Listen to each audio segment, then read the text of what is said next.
ভাইরা আমার, চিন্তা করার বা হতাশাগ্রস্ত হওয়ার কারণ নেই। একটা চায়ের দোকানে চা বিক্রি করলেও চা বিস্কুট ঘুগনি ইনকাম খারাপ হয় না, চাকরির থেকে বেশি টাকা পাওয়া যায়।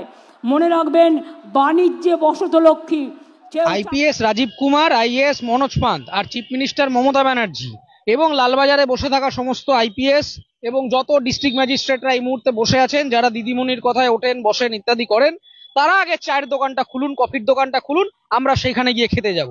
নিজেরা ঠান্ডা ঘরে বসে বসে বাতেলা দেবেন, সরকারের টাকায় 50টা গাড়ির কনভয় নিয়ে ওয়া ওয়া বাজিয়ে যাবেন, আর দেশের শিক্ষিত ছেলেমেয়েরা চায়ের দোকান দেবে, মুড়ির দোকান দেবে। তাহলে পড়াশোনা ব্যবস্থাটা তুলে দিন না। নখানা ডিপার্টমেন্ট চালান, একটা কিচ্ছু ঠিকভাবে পারেন না। আইএএস মনোজ পান, চিফ সেক্রেটারি ওয়েস্ট বেঙ্গল, আর আইপিএস রাজীব কুমার। একটা আরজি করের কেসে স্পষ্টভাবে লিখে দেওয়া আছে অ্যাডমিনিস্ট্রেটিভ মিসম্যানেজমেন্ট। তারপরে এই ধরনের লোকগুলো ওখানে বসে আছে।